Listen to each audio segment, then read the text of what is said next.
পার্থে মাঠের লড়াইয়ের পাশাপাশি কথার লড়াইও জমে উঠেছে।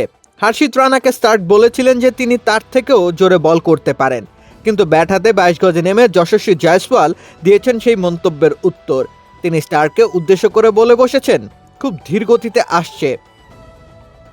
শুধু যে মুখে মন্তব্য করে ক্ষান্ত হয়েছেন জয়সওয়াল তা কিন্তু নয়, ব্যাট হাতেও প্রমাণ করেছেন নিজের দৃঢ়তা। প্রথম ইনিংসের ব্যর্থতা ভুলে দ্বিতীয় ইনিংসে ঘুরে দাঁড়ানোর প্রত্যয় নিয়ে মাঠে নেমেছে ভারত। অজি পেসারদের দাপটকে রীতিমতো নিষ্ক্রিয় করে দিয়েছেন জয়সওয়াল।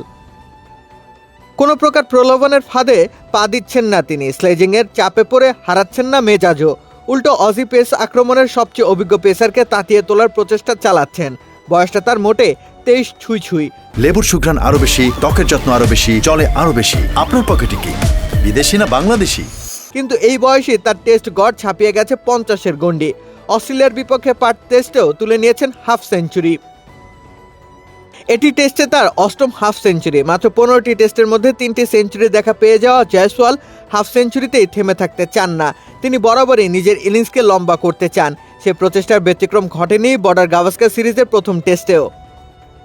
অস্ট্রেলিয়ার মাটিতে প্রথমবারের মতো টেস্ট ম্যাচ খেলতে নেমেছেন জয়সওয়াল, কিন্তু তার বাচন ভঙ্গিতে নেই কোনো জড়তা। অবিশ্বাস্য এক স্থিতিশীলতা আর শীতল মস্তিষ্ক নিয়ে তিনি সামলে যাচ্ছেন সুইং, বাউন্স আর প্রতিপক্ষের কটু কথা। তবু হিমালয়ের মতো ঠায় দাঁড়িয়ে থাকার চেষ্টা নিমজ্জিত থেকেছেন তিনি যতক্ষণ পাওয়া গেছে সুযোগ। এমন অটল মানসিকতাই হয়তো একদিন জয়সওয়ালকে নিয়ে যাবে সত্যিকারের হিমালয়ের উপর। সেসব না হয় হবে সময়ের সাথে সাথে। আপাতত তিনি অজিবদের গল্প লিখতে সংগ্রাম চালিয়ে যাচ্ছেন 22 গজে।